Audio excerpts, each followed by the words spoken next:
ഇക്കഴിഞ്ഞ ദിവസമാണ് രാഹുൽ മാങ്കൂട്ടത്തിൻ്റെ അടൂരിലെ വീട്ടിലെത്തി രാഹുൽ മാങ്കൂട്ടത്തിൽ സന്ദർശിക്കുകയും രാഹുൽ മാങ്കൂട്ടത്തിനോടൊപ്പം സമയം ചിലവഴിക്കുകയും ചെയ്ത് മടങ്ങിയത് ആര്? CR മഹേഷ്, കരുനാഗപ്പള്ളിയിലെ സിറ്റിംഗ് MLA, കരുനാഗപ്പള്ളിയിലെ തന്നെ 2026 നിയമസഭാ തെരഞ്ഞെടുപ്പിലെ UDF സ്ഥാനാർത്ഥി ഒക്കെ ആയിട്ടുള്ള CR മഹേഷ് അടൂരിൽ വരുന്നു, രാഹുൽ മാങ്കൂട്ടത്തിനെ കാണുന്നു, സംസാരിക്കുന്നു, പോകുന്നു. ഇപ്പോൾ അത് കഴിയുമ്പോൾ വലിയ രീതിയിലുള്ള കരച്ചിലാണ്. ആർക്ക്? കേരളത്തിലെ കുറച്ച് വേശ്യാ മാധ്യമങ്ങൾക്ക്. ഈ കൃമികീടങ്ങളുണ്ടല്ലോ, കേരളത്തിലെ കൃമികീടങ്ങൾ, ഇങ്ങനെ ചൊറിഞ്ഞുകൊണ്ടേയിരിക്കുന്ന കൃമികീടങ്ങൾ, ആ കൃമികീടങ്ങളുടെ വക്താക്കളായിട്ടുള്ള കേരളത്തിലെ ഈ പറയുന്ന വേശ്യാ മാധ്യമങ്ങൾക്ക് വല്ലാത്ത കുരുപൊട്ടല. ഒന്ന് റിപ്പോർട്ടർ TVയാ. പിന്നെ ഈ കുരുപൊട്ടുന്നതിൽ ഏറ്റവും മുൻപന്തിയിൽ ഞാൻ കണ്ടു, ഞാൻ മാത്രം കണ്ടു എന്ന് പറഞ്ഞ വയറ്റാട്ടിക്കാർത്തുവാ. ഏത് വയറ്റാട്ടിക്കാർത്തു? നമ്മളെ വിഷു ദിവസം കൈനീട്ടം കൊടുത്തിട്ട് അതിൻ്റെ സ്ക്രീൻഷോട്ട് എടുത്തിട്ട് ഡേറ്റൊക്കെ ചുരണ്ടിയിട്ട് സോഷ്യൽ മീഡിയയിൽ ഇട്ടിട്ട് ആ വയറ്റാട്ടിക്കാർത്തു. യെസ്, അതേ വയറ്റാട്ടിക്കാർത്തു തന്നെ. ആ വയറ്റാട്ടിക്കാർത്തുവിനും കുരു പൊട്ടുന്നുണ്ട്. അതുപോലെ റിപ്പോർട്ടർ TV എന്ന് പറയുന്ന വേശ്യാ മാധ്യമത്തിനും വല്ലാത്ത കുരുപൊട്ടില്ല, ചൊറിച്ചിലായി. ഇങ്ങനെ ഇങ്ങനെ കടിച്ചുകൊണ്ടിരിക്കുക ഈ കൃമികീടങ്ങൾക്ക്. വിജയന്റെ കൃമികീടങ്ങൾക്ക് കുരു ഇങ്ങനെ മാന്തി പൊട്ടിക്കൊണ്ടിരിക്കുകയാണ്. അപ്പം ഞാനിങ്ങനെ ആലോചിക്കുന്നത്, എന്തോ CR മഹേഷ് രാഹുൽ മാങ്കൂട്ടത്തിനെ ചെന്ന് കണ്ടത് എന്തോ വലിയ അപരാധം പോലെ. എനിക്ക് മനസ്സിലാവുന്നില്ല. ഈ പറയുന്ന വയറ്റാട്ടി കാർത്തുവിൻ്റെ കൂടെ ഇപ്പൊ ജോലി ചെയ്തുകൊണ്ടിരിക്കുന്ന ഒരു വ്യക്തിയുണ്ട്, വേണുനാഥം, ഊത്ത് വിദഗ്ധൻ വേണുനാഥം. ഇപ്പോ ഈ വയറ്റാട്ടി കാർത്തുവിൻ്റെ കൂടെ ജോലി ചെയ്തുകൊണ്ടിരിക്കുന്നുണ്ട്. ഈ വേണുനാഥത്തെ മാതൃഭൂമി ന്യൂസിൽ നിന്ന് പുറത്താക്കിയത് എന്തിനാണെന്നറിയാമോ? ചവിട്ടി പുറത്താക്കിയത് എന്തിനായിരുന്നു?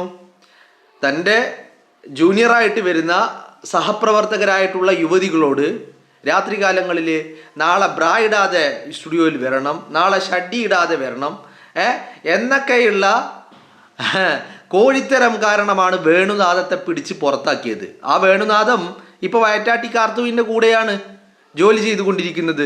അതിനൊന്നും ഒരു പ്രശ്നവും ഇല്ല. CR മഹേഷ് പോയിട്ട് രാഹുൽ മാങ്കൂട്ടത്തിനെ കണ്ട ഒരു പ്രശ്നം എനിക്ക് അതിനേക്കാളൊക്കെ വലിയതായിട്ട് തോന്നിയത് എന്താണെന്നറിയാമോ? ഇപ്പോൾ റിപ്പോർട്ടർ TV ഒന്ന് ഈ പറയുന്ന വയറ്റാട്ടി കാർത്തുവിൻ്റെതാണ് കരച്ചിൽ, മറ്റൊന്ന് മൊട്ട അരുണിൻ്റെതാണ്. ഏത്? വീരപ്പൻ്റെയും മൊട്ട അരുണിൻ്റെയും. ഈ വീരപ്പൻ്റെയും അഞ്ജന അനിൽകുമാർ എന്ന് പറയുന്ന യുവതിയെ നിങ്ങൾ ഓർക്കുന്നുണ്ടോ? വീരപ്പൻ്റെ ചാനലിൽ രാത്രിക്ക് രാത്രി ന്യൂസ് റൂമിൽ വെച്ച് ഡെങ്ങാറാക്കിയ ആ പെൺകുട്ടി അത് സമൂഹത്തോട് വിളിച്ച് പറഞ്ഞ് അവിടെ നിന്ന് ഇറങ്ങിപ്പോയ അതേ റിപ്പോർട്ടർ ചാനലിലാണ് കരച്ചിൽ. എന്തൊരു കരച്ചിലാണെന്നറിയാമോ? ഇപ്പൊ ഇവർ രണ്ടുപേരും ഇപ്പൊ ഈ കഴിഞ്ഞ ദിവസം കൊടുത്ത ചില ഇതുമായി ബന്ധപ്പെട്ട് കൊടുത്ത ചില ഹെഡിങ്ങുകളൊന്ന് പരിശോധിക്കേണ്ടതാണ്. ലൈംഗിക പീഡന ആരോപണം നേരിടുന്ന രാഹുൽ മാങ്കൂട്ടവുമായി കൂടിക്കാഴ്ച നടത്തി CR മഹേഷ് MLA. എന്തോ വലിയ അപരാധം പോലെയാണ് വാർത്തയൊക്കെ കൊടുക്കുന്നത്. ഇനി വയറ്റാട്ടി കാർത്തു എന്താ പറയുന്നത്? CR മഹേഷ് രാഹുൽ മാങ്കൂട്ടത്തിൽ കൂടിക്കാഴ്ച, രൂക്ഷ വിമർശനം നേരിട്ട് CR മഹേഷ്. എന്ത് വിമർശനം? ആരുടെ വിമർശനം? എവിടുത്തെ വിമർശനം? എന്തിൻ്റെ വിമർശനം? അപ്പൊ ഈ വാർത്തകളൊക്കെ കൊടുക്കുമ്പോൾ എനിക്ക് മനസ്സിലാവാത്തത്, കഞ്ചാവ് കേസ്, MDMA കേസ്, പീഡന കേസ്, പോസ്കോ കേസ്, MeToo ആരോപണം, ഒന്നല്ല രണ്ടല്ല മൂന്നിലേറെ പരാതികൾ, ലൈംഗിക പീഡന പരാതികൾ, ഇതൊക്കെയുള്ള വേടന തലയിൽ വെച്ച് നടക്കുമ്പോൾ ഇവർക്ക് പ്രശ്നമില്ലേ? ഇവരുടെ ചാനലുകളിൽ ഈ വേടനെ കൊണ്ടുവന്ന് നിർത്തിയിട്ട് ഇന്റർവ്യൂ ചെയ്യുമ്പോൾ ഇവർക്ക് ആർക്കും പ്രശ്നമില്ലേ? ഇവരാരും വേടന്റെ മുന്നിൽ മൈക്കുമായി ചെല്ലുമ്പോൾ ഇവർക്ക് പ്രശ്നമില്ലേ? ഈ വേടനെതിരെയും ഉണ്ടല്ലോ പീഡന പരാതി. വേടനെതിരെ ഒന്നല്ല രണ്ടല്ല മൂന്ന് പരാതികൾ. വേടനെതിരെ കഞ്ചാവ് കേസ്, MDMA കേസ്, ലഹരി കേസ്, പീഡന കേസ്, MeToo ആരോപണം, പോസ്കോ കേസ്, അങ്ങനെ ഇത്രയധികം കേസുകളുള്ള വേടനെതിരെ ഇവർക്കൊരു പ്രശ്നമില്ല. രാഹുൽ മാങ്കൂട്ടത്തിനെ ആരെങ്കിലും കാണുമ്പോൾ മാത്രം വലിയ പ്രശ്നമാണ്. ഇനിയിപ്പോൾ അതുമാത്രമല്ല, ഇതേ വേടനെ കല്യാണം നിശ്ചയിക്കുന്നത് ആരാ? CPM സംസ്ഥാന സെക്രട്ടറി കോവിന്ദൻ അല്ലേ? കോവിന്ദനല്ലേ കല്യാണം നിശ്ചയം നടത്തിയത്? ഇതേ വേടൻ പിണറായി വിജയന് വേണ്ടി വോട്ട് ചോദിച്ച് ധർമ്മടത്ത്, ഗണേഷ് കുമാറിന് വേണ്ടി വോട്ട് ചോദിച്ച് എവിടെ? ഗണേഷ് കുമാറിൻ്റെ മണ്ഡലത്തിൽ പത്തനാപുരത്ത്.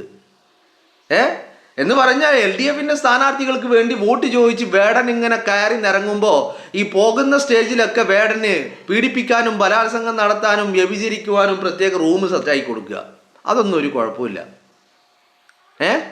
രാഹുൽ മാങ്കൂട്ടത്തിൽ ആരെങ്കിലും കണ്ടാൽ വല്ലാത്ത കുരുപൊട്ടില്ല, വല്ലാത്ത കരച്ചില്ല അല്ലേ? നിങ്ങളൊന്ന് ആലോചിച്ച് നോക്ക്. ഇതല്ലേ സംഭവം, ഇതല്ലേ നടന്നുകൊണ്ടിരിക്കുന്നത്. അപ്പോൾ ഇവരുടെ ഈ പറയുന്ന ധാർമ്മികത, ഇതിലെ കാര്യത്തിലുള്ള ധാർമ്മികത എന്താണ് എന്ന് എനിക്ക് ആലോചിച്ചിട്ട് ഒരു എത്തും പിടിയും കിട്ടുന്നില്ല. അപ്പം ഇത് കാണുമ്പോൾ സ്വാഭാവികമായിട്ടും നമ്മുടെ മനസ്സിലേക്ക് ഈ ചിത്രങ്ങളൊക്കെ ഓടി വരും അല്ലേ? ഇപ്പം വേടനെതിരെ പീഡന പരാതി ഉയർന്നതിന് ശേഷമാണ് വേടനെ ഈ പറയുന്ന വയറ്റാട്ടി കാർത്തു അടക്കം ഇൻ്റർവ്യൂ ചെയ്യുന്നത് അല്ലേ? വേടനെതിരെ പരാതികളുണ്ടല്ലോ. രാഹുലിനെതിരെ പരാതിയുള്ള പോലെ 3 പരാതികൾ വേടനെതിരെയുണ്ട്. ഇല്ലേ?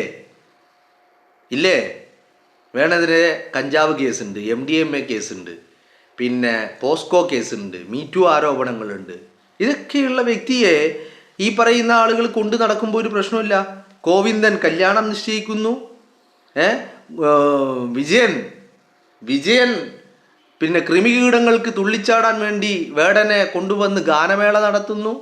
പിന്നെ വേറൊരു വ്യഭിചാരിയുണ്ട്, ലോകം മുഴുവൻ നടന്ന് വ്യഭിചരിക്കുന്ന, വീട്ടിലെ ബെഡ്റൂമിൽ ഭാര്യയെ പുറത്ത് നിർത്തി ബെഡ്റൂമിൽ ഭാര്യ കിടക്കുന്ന അതേ കട്ടിൽ അതേ ബെഡിൽ വേശ്യകളെ കൊണ്ടു നിരത്തി അവരുമായി വ്യഭിചരിക്കുന്ന ഗണേശൻ.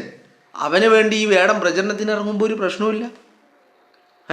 അപ്പം ഇതിൻ്റെ ഗുഡൻസ് എന്താണ് എന്നുള്ളത് എനിക്ക് ചിന്തിച്ചിട്ട് എനിക്ക് മനസ്സിലാവുന്നില്ല കേട്ടോ. എന്താണ് ഇതിൻ്റെ പിന്നിലുള്ള ഒരു എത്തും പിടിയും എനിക്ക് കിട്ടുന്നില്ല.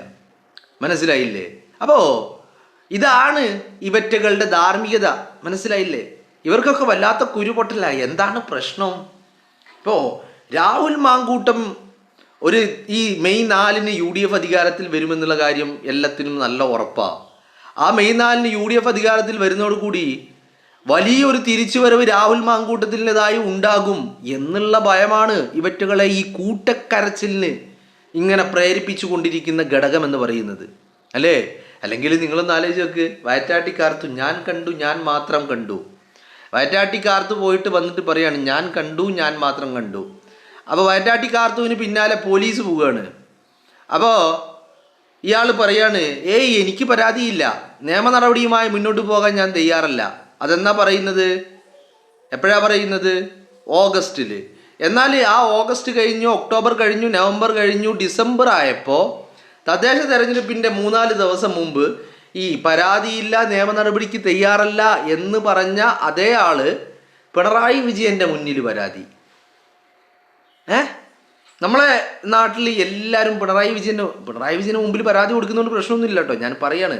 എന്നാലും ഇതിൻ്റെ പിന്നിലുള്ള താല്പര്യങ്ങളെക്കുറിച്ചാണ് പറയുന്നത്. ഇപ്പം നമ്മുടെ നാട്ടിൽ എന്ത് പരാതികളുണ്ടെങ്കിലും എല്ലാം പിണറായി വിജയൻ്റെ കയ്യിൽ കൊണ്ടുപോയിട്ടാണ് എല്ലാവരും നേരിട്ട് കൊടുക്കുന്നത്. കേരളത്തിൽ അല്ലല്ലോ. അപ്പോൾ ഈ പറയുന്ന ആളുകൾക്ക് വലിയ താല്പര്യങ്ങളാണ്. രാഹുൽ മാങ്കൂട്ടത്തിലെ തിരിച്ചുവരവ് ഇവർ വല്ലാതെ ഭയക്കുന്നുണ്ട് എന്ന് മാത്രമല്ല, അത് ഉടനടി ഉണ്ടാകുമെന്നുള്ള കാര്യവും ഇവർക്ക് നല്ല ഉറപ്പുണ്ട്. ആ ഉറപ്പ് തന്നെയാണ് ഇവറ്റകളുടെ കൂട്ടക്കരച്ചിൽ. ആഹാ എന്ത് രസമാ വിജയ എന്ന് മുമ്പ് പറഞ്ഞു കേട്ടിട്ടില്ലേ നിങ്ങൾ? അതുപോലെ വല്ലാത്തൊരു കൂട്ടക്കരച്ചിലായി ഇപ്പം നമ്മൾ കണ്ടുകൊണ്ടിരിക്കുന്നത്. എന്നാൽ ഇത് പക്ഷേ ഈ കാര്യങ്ങളൊക്കെ രാഹുലിന് മാത്രമേ ബാധകമുള്ളൂ, അല്ലെങ്കിൽ രാഹുലിനെ കാണാൻ പോകുന്നവർക്ക് മാത്രമേ ബാധകമുള്ളൂ. അല്ലാത്തവരുടെ കാര്യത്തിലൊന്നും ഇതൊന്നും ബാധകമല്ല. അതിൻ്റെ ഒരു അന്താളിപ്പ് എൻ്റെ ഇതിലുണ്ട്. അതെന്തുകൊണ്ടാണ് അങ്ങനെ? ഇനി ഇവറ്റകൾക്കെല്ലാം ഈ സാധനം ഇല്ലേ, ഉള്ളിലേക്ക് കയറൂലേ? അങ്ങനെ വല്ലതും ഉണ്ടോ? അല്ലെങ്കിൽ വേറെ എന്തെങ്കിലും പ്രത്യേകത ഉണ്ടോ? അല്ലെ രാഹുലിനുള്ളതിനേക്കാളും കൂടുതലുണ്ടോ ഇവറ്റകൾക്ക്? അല്ലെങ്കിൽ 2 എണ്ണം ഉണ്ടോ? അങ്ങനെ എനിക്ക് മനസ്സിലാവുന്നില്ല അല്ലേ? സ്വാഭാവികമായിട്ടും ഇപ്പോൾ വേടനെതിരെ 3 പരാതികളുണ്ട്. പോസ്കോ കേസുണ്ട്, കഞ്ചാവ് കേസുണ്ട്, MDMA കേസുണ്ട്, അങ്ങനെ എല്ലാ കേസുകളും ഉണ്ട്. ഇതൊക്കെയുള്ള വേടനെതിരെ വേടൻ്റെ വിവാഹ നിശ്ചയം ഗോവിന്ദൻ നടത്തുമ്പോൾ ആർക്കും ഒരു പ്രശ്നമില്ലാത്തെന്താ? അതിനെപ്പറ്റി ആരും സംസാരിക്കുന്നത് കേൾക്കാത്തത് എന്താ? മനസ്സിലാക്കണം. അപ്പോൾ ഇവർക്ക് നല്ല ഭയമുണ്ട്. കാർത്തൂനാണെങ്കിലും മൊട്ടക്കാണെങ്കിലും വീരപ്പനാണെങ്കിലും. കാരണം ഇവരൊക്കെ വല്ലാതെ പണിയെടുത്തതാന്നേ. രാഹുലിനെ വീഴ്ത്താൻ വേണ്ടിയിട്ട്. ആ മനുഷ്യൻ ഒരു പെട്ടെന്ന് അങ്ങോട്ട് തിരിച്ചു വരിക എന്നൊക്കെ പറഞ്ഞാൽ സഹിക്കുമോ? പെറ്റ തള്ളക്ക് സഹിക്കാൻ പറ്റുമോ ഇവറ്റകൾക്ക്? അല്ലേ? നിലവിളികൾ ഇനിയും ഒരുപാട് നമ്മൾ കേൾക്കേണ്ടി വരുമെന്നുള്ളതാണ്.